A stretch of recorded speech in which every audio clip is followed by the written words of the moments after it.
नमस्कार। ये वीडियो है सिलेक्टेड टॉपिक्स इन हिस्ट्री के ऊपर। कुछ एक जो पहले मैंने वीडियो बनाए थे उसके ऊपर क्वेश्चन आए थे, तो क्वेश्चन और उसके बारे में मैं वो कहूँगा। मैंने कमेंट किया था कि एक रीज़न कि अलेक्जेंडर यमुना तक आ गया और उसने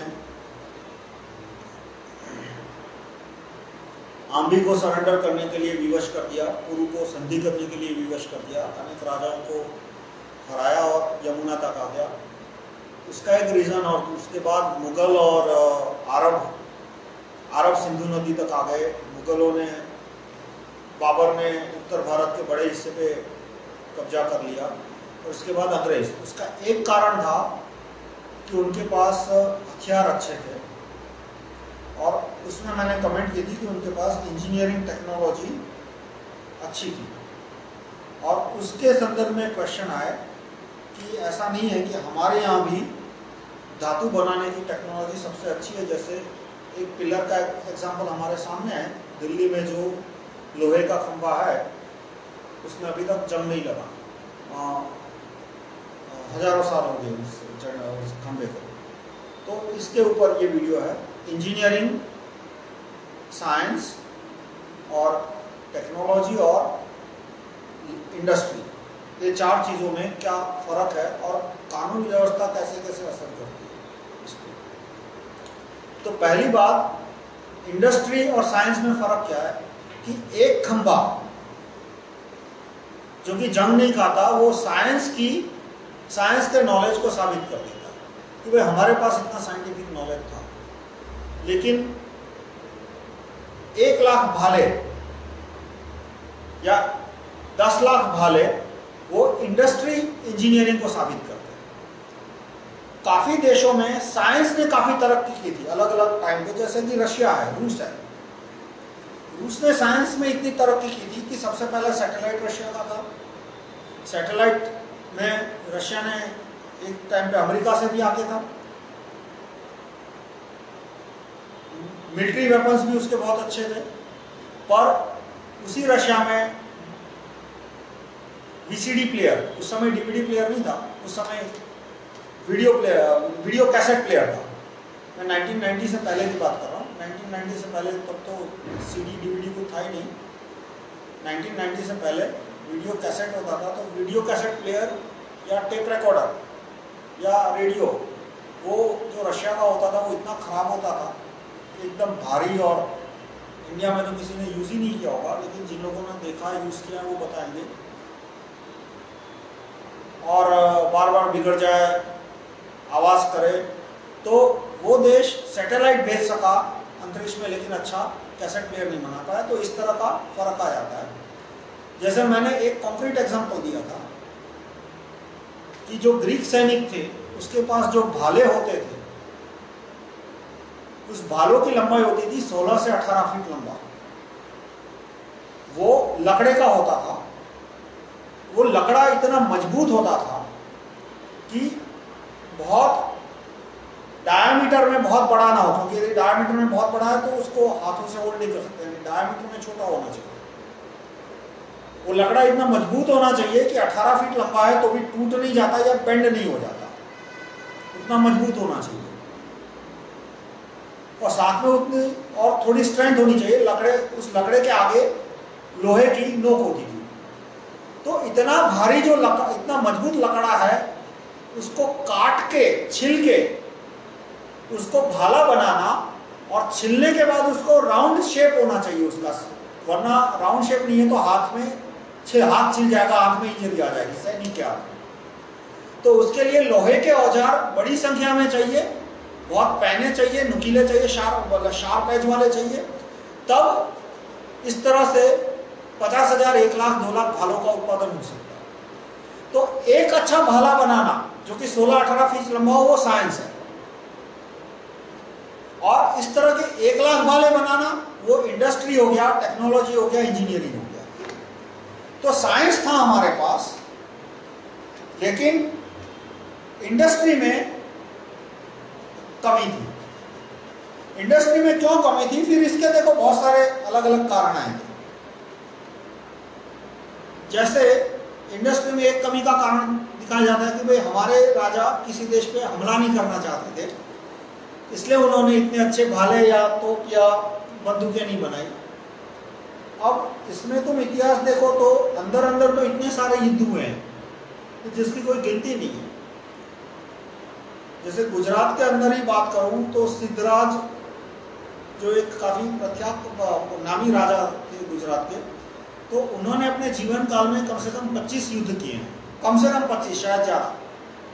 और उन्होंने जो युद्ध किया मालवा नाम के एक प्रदेश के साथ, तो वो युद्ध 12 साल तक चला था, निरंतर चलता रहा था, कंटिन्यूअस। मतलब वो एक युद्ध मानो या उसको 10 युद्ध मानो, वो भी एक प्रश्न आता है, क्योंकि 12 साल युद्ध चला था। तो इस तरह से साफ साफ दिखता है कि जो राजाशाही का जो जमाना था उस समय, उसमें हर एक राजा ने अपना विस्तार बढ़ाने के लिए, अपना प्रभुत्व बढ़ाने के लिए आसपास के राजाओं से युद्ध किया था। तो ये कहना कि हमारे राजा दूसरे राजा पे अटैक करना ही नहीं चाहते थे, वो ठीक नहीं है। नहीं किया क्योंकि उतने डिस्टेंस पर सेना मेंटेन करना काफी मुश्किल हो जाता है। सेना की जो शक्ति होती है वो मेन लाइन से जैसे जैसे डिस्टेंस बढ़ता जाए, वैसे सेना की शक्ति क्यों कम होती जाती है, क्योंकि सप्लाई लाइन उतनी लंबी होती जाती है। सेना को खाना पहुंचाना, कभी कभी पानी पहुंचाना, हथियार पहुंचाना, दवाइयां पहुंचाना, आदमी ले जाना, आदमी वापस लाना, क्योंकि एक ही आदमी को आप बरसों तक फैमिली से दूर रखोगे तो वो उगता जाएगा। तो वो है, कुछ लोग इंजर्ड हो गए, उनको वापस लाना। अब जब वापस ला रहे हो तो कुछ नए सैनिकों को वहां ले जाना पड़ेगा। सप्लाई लाइन जितनी लंबी होती है उतनी महंगी हो जाती है। महंगी होने के साथ उसमें करप्शन के चांस बढ़ जाते हैं। तो सप्लाई लाइन लंबी हो लेकिन करप्शन कम हो, वो भी एक अपने आप में एडमिनिस्ट्रेटिव चैलेंज बहुत बड़ी है। और सप्लाई लाइन जितनी लंबी हो, दुश्मन को सप्लाई लाइन काटने का मौका मिल जाता है। जितनी लंबी सप्लाई लाइन है उतने दुश्मन को मौके ज्यादा, क्योंकि सप्लाई लाइन की पहरेगिरी तो करनी पड़ेगी कहीं ना कहीं, हर एक जगह। यदि सप्लाई लाइन को गार्ड नहीं करोगे तो दुश्मन कभी भी सप्लाई लाइन पे अटैक करके नुकसान पहुंचा सकता है। तो जितनी सेना का डिस्टेंस मेन लाइन से जितनी ज्यादा, उतना सेना की स्ट्रेंथ कम होती जाती है। तो इस हिसाब से हम बाहर के देशों पर आक्रमण नहीं कर पाए। उसका रीजन ये था कि उतनी लंबी सप्लाई लाइन मेंटेन करना जो उस समय के जो किंग थे उनके लिए बहुत मुश्किल था। ये नहीं कि अटैक नहीं करना चाहते थे, अटैक नहीं करना चाहते तो आसपास के लोगों के अटैक क्यों नहीं था, आसपास के लोगों को क्यों इतने सारे युद्ध होते थे। अब सवाल आता है कि साइंस और इंजीनियरिंग में मैं फिर से आता हूं कि एक अच्छी तोप बनाना वो साइंस हुआ, कि अच्छा वैज्ञानिक है, बुद्धिशाली है, मेहनती है, उसने 2-4 अच्छे आदमियों की टीम बना ली और रिसर्च करते गए, कोई उसको फंडिंग दे रहा है, राजा या कोई अमीर आदमी जो कि विज्ञान में रुचि रखता है, उसके आधार पर उसने 1 या 2 पीस बना लिए जो कि बहुत अच्छे हैं। पर ऐसे 1000 पीसों का उत्पादन करना वो एक बहुत डिसिप्लिन वाली इंडस्ट्री मांग लेता है, कि जिसमें टेक्नीशियन या अनस्किल्ड लेबरर से लेके कंपनी का ओनर, हर एक आदमी में डिसिप्लिन है। हर एक आदमी वही कहता है जो उससे हो सकता है, उससे यदि नहीं हो सकता है तो वो बता देता है कि ये काम मुझसे नहीं हो पाएगा। वो करता है तो दिल लगा के करता है। वो 8 घंटे टाइम शीट पे लिखता है तो सचमुच वो 6-7 घंटे काम करता है। और जब वो काम करता है तो उसका ध्यान काम में होता है। उसने देखा कि भाई कुछ गलती हुई तो वो तुरंत गलती सुधार रहा है। ये नहीं कि चलो जाने दो, देखा जाएगा, जब किसको पता लगने वाला है गलती होगी या नहीं। जो प्रोडक्शन चेन होती है उसमें 100 लोग काम करते हैं। यदि 100 में से 3-4 लोग भी यदि आलसी है तो इंस्ट्रूमेंट का जो फाइनल पीस आएगा वो खराब होगा, क्योंकि जैसा कहते हैं कि strength of the chain, strength of the weakest link, यानी कि एक कड़ी है, एक चेन है तुम्हारे पास, तो उसकी ताकत कितनी है। जो सबसे कमजोर कड़ी है उसकी जो ताकत है वो पूरी चेन की, फिर कितनी भी मजबूत कड़ी हो लेकिन 2-4 कड़ियां कमजोर है तो चेन की ताकत कम हो गई। तो इस तरह से जो प्रोडक्शन चेन होती है उसमें 10, 20, 50 लोग एक साथ काम करते हैं, एक के बाद एक, और उसमें सब में डिसिप्लिन चाहिए कि हर एक आदमी 9:30 बजे आ जाएगा, क्योंकि एक आदमी यदि आधा घंटा लेट हो गया तो पूरी चेन है वो आधा घंटा रुक जाएगी, तो बाकी 10 लोगों से 9 लोगों का टाइम होगा, हर एक का आधा घंटा वेस्ट हो गया। तो ये सारी चीजें एक बहुत डिसिप्लिन सोसाइटी मांग लेती है। कॉम्प्लेक्स जो इंजीनियरिंग प्रोडक्ट है उसके लिए पूरी सोसाइटी में रैंक एंड फाइल की डिसिप्लिन चाहिए। ये नहीं बोलता कि लेबर है वो डिसिप्लिन होता है, फंडामेंटली डिसिप्लिन होता है, लेकिन पूरी सोसाइटी का जो लॉ लीगल सिस्टम है वो डिसाइड करता है कि हर एक आदमी की एफिशिएंसी का मैक्सिमम और मिनिमम कितना होगा। और उसमें कुछ बुनियादी फर्क थे जो मैंने अपने दूसरे वीडियो में बताया कि ग्रीस में जूरी सिस्टम था, ग्रीस में राइट टू रिकॉल था, इसलिए ग्रीस में राजाओं की बदतमीजी कम होती थी। जैसे यहाँ पे नंद जैसा यदि कोई राजा अलेक्जेंडर में यदि ग्रीस में होता तो लोगों ने उसको कब का नौकरी से निकाल दिया होता, क्योंकि वह राइट टू रिकॉल किंग की प्रोसीजर थी। वहाँ पे अधिकारियों के बारे में जिस तरह का जो आपने चाणक्य सीरियल देखा होगा कि काफी अधिकारी थे वो भ्रष्ट थे। ग्रीस में क्यों भ्रष्टाचार कम था? क्योंकि वहाँ ज्यूरी सिस्टम थी।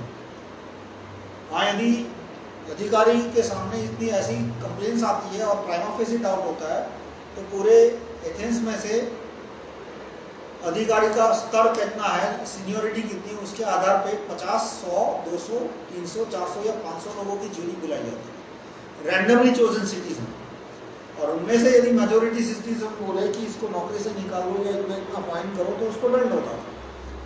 तो ये जूरी सिस्टम की वजह से वहाँ के ब्यूरोक्रेट थे वो relatively less indiscipline, less atrocious, less indiscipline, यानी उनमें शिस्त ज्यादा थी, एट्रोसिटी कम करते थे, रिश्वतखोरी कम करते थे, इसलिए ओवरऑल सोसाइटी की एफिशिएंसी ज्यादा थी।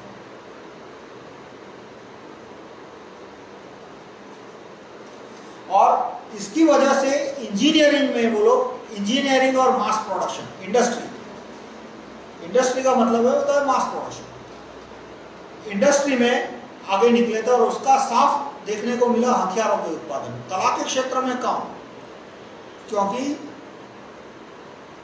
कला में तो यदि आदमी के पास खुद रुचि रखता है तो वो अच्छा कलाकार बनेगा, थोड़ी बहुत उसे टीम चाहिए लेकिन वो रुचि रखता है कलाकार बनेगा। लेकिन तुम्हें हजारों मूर्तियां बनानी है, लाखों मूर्तियां बनानी है तो अब डिसिप्लिन चाहिए। वो डिसिप्लिन क्यों मिल गई मंदिरों में? अब देखो मंदिरों में हजारों मूर्तियां हैं, क्योंकि उसमें जो आदमी कारीगर काम करता था वो ये दिल लगा के काम करता था, वो सोचता था कि अच्छी मूर्तियां बनाएगा तो एक तरह से वो भगवान की पूजा कर रहा है तो उसको स्वर्ग मिलेगा। लेकिन उसी आदमी को मजदूरी का काम दिया जाए कि भाई अब तुझे औजार बनाने हैं या अब तुझे भाले बनाने हैं तो वो मुझे स्वर्ग मिलेगा, वो फीलिंग तो निकल गई, बाहर चली गई, वो तो अब आएगी नहीं इसमें। तो उसमें वो एफिशिएंसी मिलेगी या नहीं वो लीगल सिस्टम पे डिपेंड करेगा कि कंट्री की लीगल सिस्टम कैसी है, एडमिनिस्ट्रेटिव सिस्टम कैसी है, उससे रैंक एंड फाइल पॉपुलेशन का डिसीजन होगा। अब कौन कौन से ऐसे डिसिसिव वेपन्स जो मैं बोलता हूं, मैं फिर से मैंने वीडियो में बताया था, मैं दोबारा बताऊंगा कि अलेक्जेंडर यमुना तक आ गया, उसका एक सबसे बड़ा कारण था कि 16-18 फीट के भाले, उस भालों की वजह से सैनिक भाले लेके खड़े हो गए और उनके पास ढाल है तो दुश्मन के सैनिक है वो तीर फेंक सकते हैं, लेकिन ढाल ऐसे रख के वो तीर है वो ढाल के साथ टकराएंगे, तीर सैनिक को नहीं लगेंगे। और दूसरी तरफ से जो तीर पे तीर फेंके जा रहे हैं उनके तीर थोड़ी देर बाद खत्म हो जाएंगे। तब अलेक्जेंडर के सैनिक आगे बढ़ना शुरू करेंगे। उनके पास भाले 16-18 फीट लंबे हैं, यानी जो तलवार से लेकर सैनिक लड़ रहे हैं वो उन तक पहुंच ही नहीं सकते, वो उनसे पहुंचे तब उससे पहले मारे जाएंगे। जिन सैनिकों के पास भाला है वो भाला फेंक सकते हैं, हाथ में रखकर भाला नहीं मार सकते हैं, क्योंकि दूसरे सैनिक का भाला 6-8 फीट लंबा है, सामने वाले सैनिक का भाला 16-18 फीट लंबा है, यानी उसको भाला फेंकना पड़ेगा। फिर से जो अलेक्जेंडर के सैनिक अपने आप को ढाल से कवर करके रख रहे हैं तो तीर भाले उस पर गिरेंगे, कोई असर नहीं होगा। और इस तरह से सैनिक आगे बढ़ते जाएंगे तो क्या होगा कि या जो राजा की सेना उसको किले में जाके दुबकना पड़ेगा, तो मैं बताऊंगा उसके बाद क्या होगा, या तो राजा मारा जाएगा या तो सेनापति मारा जाएगा। तो तब तक सेंट्रलाइजेशन इतना हो चुका था पावर का, डिसीजन मेकिंग का, कि राजा मर गया, सेनापति मर गया, अब पूरे सेना का उत्साह खत्म हो गया। क्योंकि पूरा कमिटमेंट, देखो हर एक व्यक्ति अपने कमिटमेंट के कारण लड़ता है, पर कमिटमेंट के साथ साथ एक चीज चाहिए आदमी को कि उसकी मृत्यु के बाद उसके फैमिली को इकोनॉमिक सपोर्ट मिलेगा या नहीं। ये बहुत बड़ा फैक्टर होता है डिसाइड करने के लिए कि व्यक्ति युद्ध भूमि पे अपना बलिदान देगा या नहीं, आखिरी दम तक लड़ेगा या नहीं। तो राजा जिंदा है, राजा, मैं सैनिक हूं, राजा जिंदा है, राजा ने मुझे कमिटमेंट दिया है कि यदि तेरी मौत हो गई तो तेरी फैमिली को मैं इकोनॉमिक सपोर्ट दूंगा, तो मैं आखिरी दम तक लड़ूंगा। पर अब राजा मर गया तो तुरंत, मैं सैनिक हूं, ग्राउंड पे लड़ने वाला, तुरंत मेरे माइंड में एक नेगेटिव थॉट आएगा, रियल थॉट। फिर ये ऐसा नहीं है कि हवा का नेगेटिव थॉट है कि भाई राजा ने मुझे कमिटमेंट दिया था कि यदि मैं मर गया तो मेरी फैमिली को राजा इकोनॉमिक सपोर्ट देगा, लेकिन अब राजा ही मर गया, तो राजा भी मर गया, मैं भी मर गया, तो मेरी फैमिली को कौन संभालेगा? मान लो युद्ध जीत भी गया तो नया राजा क्या अपना कमिटमेंट पूरा करेगा जो पुराने राजा ने मुझे दिया था? तो जो मॉडर्न एडमिनिस्ट्रेशन आया उसमें कमिटमेंट एक इंडिविजुअल नहीं देता था, एक अथॉरिटी देती थी। यानी कि सेनापति मर गया या सरदार मर गया तो कोई बात नहीं, कमिटमेंट सेनापति या सरदार ने नहीं दिया है कि तुम्हारे फैमिली मेंबर को पेंशन मिलेगी या कंपनसेशन मिलेगा। कमिटमेंट गवर्नमेंट में दिया है, गवर्नमेंट के अंदर पीएम मर गया तो, सीएम मर गया तो भी कोई बात नहीं, उसकी जगह दूसरा आएगा, वो भी उस कमिटमेंट को पूरा करेगा। फिर पूरा देश खत्म हो गया तो अलग बात है, पूरी सरकार खत्म हो गया तो मेरे फैमिली को कोई सपोर्ट नहीं करने वाला, वो अलग बात है। पर युद्ध हम जीत गए और सरदार मर गया, सेनापति मर गया, लेकिन मेरा कमिटमेंट जो मुझे गवर्नमेंट ने दिया वो चालू रहेगा। उसे बोलते हैं एक उस तरह का एस्टैब्लिश्ड एडमिनिस्ट्रेशन। ऐसा नहीं है कि किसी राजा के पास नहीं था, कई राजाओं के पास था, लेकिन कई राजाओं के पास नहीं भी था। तो ऐसे में उन राजाओं की परिस्थिति क्या थी कि सारा कमिटमेंट है वो पर्सन टू पर्सन चलता था। पर्सन टू पर्सन यानी राजा ने सेनापति को कमिटमेंट दिया, सेनापति ने सरदार को दिया, सरदार ने सैनिक को दिया। अब सरदार मर गया तो कोई गारंटी नहीं है कि सेनापति सरदार का कमिटमेंट रखेगा। मतलब सरदार ने जो कमिटमेंट सैनिक को दिया है, सेनापति उस कमिटमेंट को रखेगा, उसकी कोई गारंटी क्यों नहीं है? क्योंकि सेनापति और सैनिक के बीच कोई डॉक्यूमेंट भी नहीं है, कोई जान पहचान भी नहीं है, कोई पेपर रिकॉर्ड भी नहीं है।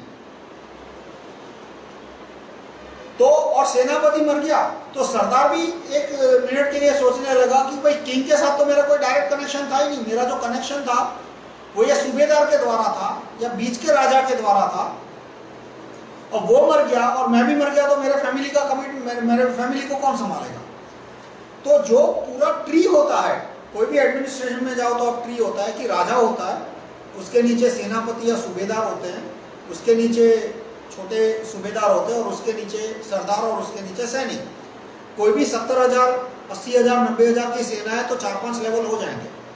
अब उसमें जो पश्चिमी सेनाएं थी उसमें सैनिक का कमिटमेंट सीधा गवर्नमेंट के साथ था, ना उसके कैप्टन के साथ, ना उसके लेफ्टिनेंट के साथ, ना उसके जनरल के साथ, ना प्राइम मिनिस्टर के साथ, सीधा नेशन के साथ, सीधा गवर्नमेंट के साथ। यानी जनरल मर गया, लेफ्टिनेंट मर गया, वो कैप्टन मर गया तो भी, और यदि युद्ध में वो मारा जाता है तो गवर्नमेंट उसके फैमिली की कंपनसेशन देगी या पेंशन देगी। वो सिस्टम इंडियन एडमिनिस्ट्रेशन में काफी समय तक नहीं आया, मतलब बहुत टाइम के बाद आया। तो उस सिस्टम के अभाव की वजह से एक आध दो मेन आदमी मर जाते थे, तो उसके नीचे जितने आदमी थे उनके मन में ये भय आ जाता था कि अब मैं भी मर गया तो मेरे फैमिली को कौन संभालेगा, जो कि रियल भय है। तो सेंट्रलाइजेशन ऑफ पावर हो गया, इसलिए युद्ध के टाइम दोनों सेनाएं एक ही कोशिश में रहती थी कि सामने वाले को राजा को मार दो। तो अलेक्जेंडर की सेना राजा की तरफ जाएगी भाले लेकर, और बीच में सैनिक उनको बचाने का प्रयत्न करेंगे, लेकिन तीर जितने फेंकने थे वो फेंक दिए, भाले जितने फेंकने थे वो फेंक दिए। तलवार अब काम नहीं आएगा क्योंकि इनका भाला 16-18 फीट लंबा, ये एक कारण था कि वो आगे चले जाते थे और बाद में वो किले के पीछे छिप जाना पड़ता था। उसके बाद दूसरा हथियार था, वो था कवच। कि आप चाणक्य सीरियल देखोगे तो आप देखोगे कि हिंदुस्तान के जितने सैनिक हैं उनके पास एक ही कवच था फ्रंट साइड पे, और वो गोल आकार का होता था, पूरा बॉडी भी कवर नहीं करता था, सिर्फ इतना हिस्सा ही कवर करता था, हार्ट, लंग्स, लिवर, इतना हिस्सा कवर करता था, थोड़ा सा पेट। क्यों? क्योंकि ग्रीक के पास बड़ी मात्रा में मजबूत चमड़ा बनाने की टेक्नोलॉजी थी। ढाल भी आप देखो तो हिंदुस्तान के सैनिकों के ढाल गोलाकार के और छोटी साइज के थे। ग्रीक के सैनिकों की ढाल देखो तो लंबी, रेक्टेंगल, और कुछ कुछ सैनिकों के पास कंधे से लेके घुटने तक लंबी या कंधे से लेके पांव तक लंबी, और कुछ के पास तो इतनी लंबी ढाल होती थी, और उनका पूरा अपर बॉडी वो कवच से ढका होता था। पांव में कवच नहीं पहनते थे, उसका कारण अभी भी मुझे समझ में नहीं आया। कुछ लोग कहते हैं कि गर्मी की वजह से, मुझे ठीक से पता नहीं है क्यों, लेकिन पांव में वो कवच नहीं पहनते थे, और उसकी वजह से उनको काफी नुकसान भी जाता था कि पांव में तीर लगने से उनके सैनिक इंजर हो जाते थे। लेकिन उसके बावजूद भी उन्होंने पांव पे कवच बहुत कम पहने थे। लेकिन उनके जो जूते होते थे चमड़े के, वो घुटने तक होते थे, और घुटने से ऊपर का भाग है वो कुछ 1-8 फीट का भाग वो खुला रहता था। तो वो क्यों खुला रखते थे वो मुझे समझ में नहीं आया। पर तुम उनका देखोगा नीचे का पांव जो है वो भी पूरा कवर्ड होता है चमड़े से, और बाकी बॉडी, बैक और फ्रंट दोनों कवर्ड है। तो उसको यदि तीर या छुरा या तलवार लगेगा तो उसको कम इंजरी होगी, एक कारण है। तीसरा कारण मैं फिर से बोलता हूँ, काठी। अब देखो यहां भी हिंदुस्तान ने, ऐसा कहा जाता है कि काठी की खोज पहले की थी। घोड़े की जो काठी है, चाणक्य सीरियल में आप देखोगे कि राजा है या सेनापति है, उसके घोड़े पे काठी है, लेकिन सैनिक के घोड़े पे काठी नहीं है। तो काठी की खोज ऐसा कहा जाता है कि भारत में पहले हुई थी, और उसके बाद ग्रीस में हुई। लेकिन सवाल वही आता है, 1 काठी बनाना, 10 काठी बनाना, 100 काठी बनाना, और 1 लाख काठियां बनाना, उसमें जमीन आसमान का फर्क है। एक है साइंस, कारीगरी, 1 काठी बनाना, 10 काठी बनाना, और 1 लाख काठी बनाना, ताकि हर एक सैनिक के पास काठी हो। वहां हो गया उद्योग, इंडस्ट्री। तो वो ग्रीस में क्यों अच्छी निकली? क्योंकि वहां ज्यूरी सिस्टम था, राइट टू रिकॉल था, जो मैंने आपको बताया। इसलिए ग्रीस में आप देखोगे, ग्रीस के सैनिक को चाणक्य सीरियल में दोबारा हर एक सैनिक के पास काठी थी। तो काठी की वजह से वो ज्यादा देर तक घोड़े पर बैठा रहेगा, कम थकान होगी, उसकी हड्डियां कम दुखेगी, वो ज्यादा देर तक लड़ पाएगा, उसका बैलेंस ज्यादा मेंटेन रहेगा। उसके बाद दूसरा मैंने बताया गुलेल। तो वहीं भी ये आता है कि एक गुलेल बनाना साइंस। इसमें कहा जाता है कि गुलेल के जो मटेरियल थे उसकी खोज भी इंडिया में हुई थी, लेकिन सैकड़ों की संख्या में यानी 50-100 गुलेल बनाना वो एक उद्योग हो गया, वो गुलेल नहीं बना पाए थे। अलेक्जेंडर के पास जो गुलेल थी कि 500 किलो का पत्थर, 1 टन का पत्थर 100 फीट दूर तक फेंक सके, 200 फीट तक दूर फेंक सके, इस तरह की गुलेल नहीं थी। और फिर मचान, सीज टावर बोलते हैं, आप गूगल करोगे सीज टावर पे तो आपको मिलेगा कि मान लो ये किला है, ये किले की दीवार है, तो सीज टावर एक लकड़े का बना होता है, किले की दीवार से डबल हाइट का होता है, कभी कभी 1.5 डबल हाइट का होता है, और इतना मजबूत लकड़ा होता है पूरा इसके फ्रंट में कि यहाँ से कोई तीर भाले या आग भी फेंकेगा तो कोई असर नहीं होगी उस पर, बहुत कम असर होगी। वो सीज टावर आगे चलता जाएगा, और जब पास आ गया तो अब यहाँ पे जो सैनिक है वो हाइट पे आ गए। अब किले की दीवार पे जो सैनिक खड़े हैं, सीज टावर पे जो सैनिक है वो इन पे वार करके उनको मार सकते हैं, और सीज टावर इस तरह से सीज टावर और ज्यादा पास आ जाएगा, फिर ये सैनिक उतर के अंदर आ सकते हैं। अब देखो एडवांटेज किसके पास है, यहाँ पे सैनिक है वो उनके वो हाइट के नीचे है, ये किले की अंदर की बाजू है, तो ये सैनिक नीचे हैं और सीज टावर वाले सैनिक ऊपर है, तो उनको एडवांटेज ऑफ हाइट मिल गया। अब वो तीर फेंकेंगे, यहाँ पे बहुत सारे सैनिक मारे जाएंगे, कुछ एक सैनिक आके किले का दरवाजा खोल देंगे, दरवाजा खोलने के बाद बाकी सेना अंदर आ जाएगी, और उसके बाद जो वॉल का जो प्रोटेक्शन है वो खत्म हो गया। एक बार दीवार का दरवाजा खुल गया यानी किले की दीवार है वो खत्म हो गई। एक बात अपने आप में कमजोरी दिखाती है कि दुश्मन आया और हमारे राजाओं को किले के अंदर छिपना पड़ा। मैं 2 पॉइंट से इसको कमजोरी मानता हूं कि भाई दुश्मन किले तक आ कैसे गया, कि गजनी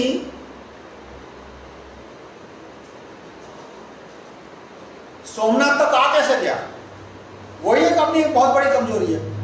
भाई हमने सोमनाथ के राजाओं ने गजनी को जाके क्यों नहीं लूट लिया? फिर ऐसा कहो कि भाई सोमनाथ के राजाओं को गजनी नहीं लूटना था, बहुत शरीफ आदमी थे। भाई कुछ राजाओं के, सारे नहीं, अधिकतर राजा इतने बुरे नहीं थे, पर कुछ राजाओं ने तो प्रजा को लूटने में कुछ बाकी नहीं रखा। तो प्रजा को लूटने में कुछ कसर नहीं छोड़ी, तो गजनी को जाके क्यों नहीं लूट सकते? क्यों उनको लूटने का इरादा नहीं आया? तो गजनी पहले सोमनाथ तक आ गया, या तो घोरी दिल्ली तक आ गया, वही अपने आप में एक कमजोरी साबित करता है कि भाई रास्ते में क्यों नहीं मार डाला, क्योंकि लोगों के पास लड़ने के लिए हथियार नहीं थे, वरना रास्ते में ही मार डालते उसको। अलेक्जेंडर यमुना तक आ गया, या तो ये सिंधु नदी तक आ गया, भाई हमारी सेना क्यों ग्रीस तक नहीं पहुंच पाई? नंद की सेना या पुरु की सेना या अभी की सेना, वो क्यों ग्रीस तक पहुंच नहीं पाई? तो वो यहां तक आ गया, वही अपने आप में एक उनकी शक्ति हमारी कमजोरी साबित करता है। और आ गया, उसके बाद किले के अंदर छिपना पड़ा भाई, तो वो भी अपने आप में कमजोरी है। और उसके बाद किले के अंदर छिपने का एक बहुत बड़ा डिसएडवांटेज ये होता है कि सप्लाई खत्म हो जाते हैं, सप्लाई चेन खत्म हो गई, दुश्मन ने चारों ओर से घेर लिया। अब जो भी अनाज पानी, किले के अंदर तो कुछ उगेगा नहीं, किले के अंदर तो बहुत कम जमीन होती है, थोड़ा बहुत उगेगा तो किले के 2-3%, 4% लोग खा पाएंगे। फिर उसके बाद पानी का प्रॉब्लम आ जाता है कि जितना पानी निकल सकता है जमीन से निकाला, लेकिन जो नदी नाले होते हैं उसमें दुश्मन जहर फेंकना शुरू करता है। ये किलेबंदी के 2-3 स्टैंडर्ड तरीके हैं कि बहुत सारे किलों के थ्रू नदी जाती थी और उस नदी में से लोग पानी लेते थे, तो दुश्मन है उस नदियों में जहर डालना शुरू कर देते बाहर से, तो एक टाइम के बाद उस नदी का पानी जहरीला हो जाता था, पीने लायक नहीं रहता था, तो पानी खत्म हो गया। फिर दूसरा एक प्रॉब्लम आता है कि किलों को हाइट पे रखना पड़ता है। यदि हाइट पे नहीं रखा तो दुश्मन बड़ी संख्या में घोड़े हाथी लेके आ सकता है। घोड़े हाथी न ला सके इसलिए हाइट पे रखते थे, लेकिन हाइट पे रखते थे उसका डिसएडवांटेज क्या होता था कि अब पानी मिलना मुश्किल हो गया। आप मैदानी इलाके पे हो तो डंकी यानी जो भी हैंड पंप होता है, हैंड पंप से आप जमीन में से पानी निकाल सकते हो। लेकिन यदि पहाड़ी इलाके पे किला रखा है तो पहाड़ी इलाके पे किला रखा तो हैंडपंप से पानी निकालना मुश्किल हो जाएगा, तो पानी खत्म हो जाएगा एक पॉइंट के बाद। तो इस तरह से किले के अंदर घुसना पड़ा, वो भी अपने आप में कमजोरी साबित करता है। और वो उस कमजोरी के हमें कारण ढूंढने चाहिए। और कारण जैसे मैंने पिछले एक वीडियो टेप में बताया कि 2 बड़े कारण हैं कि हमने ज्यूरी सिस्टम के बजाय जज सिस्टम लिया। ये इत्तेफाक की बात थी, कोई बुद्धि का सवाल नहीं है। ज्यूरी सिस्टम और जज सिस्टम कोई बुद्धि का सवाल नहीं है, इत्तेफाक की बात है कि 2 सोसाइटी है, एक ग्रीस में एक भारत में, तय किया, सवाल आया कि भाई इस व्यक्ति ने क्राइम किया है या नहीं, वो कैसे डिसाइड करे, कैसे क्राइम किया। देखो एक बार प्रूव किया कि क्राइम किया, उसके बाद सजा क्या देनी वो तो आसान काम हुआ। एडमिनिस्ट्रेशन में या कोर्ट के अंदर ये मुश्किल सवाल नहीं है कि इस आदमी को कितनी सजा करनी, वो तो आसान काम है कि भाई मर्डर किया है तो 15 साल की सजा, 10 साल की सजा, फांसी की सजा। चोरी की है तो 3 साल की सजा, 7 साल की सजा, 6 महीने की सजा। वो तो बहुत आसान सवाल है।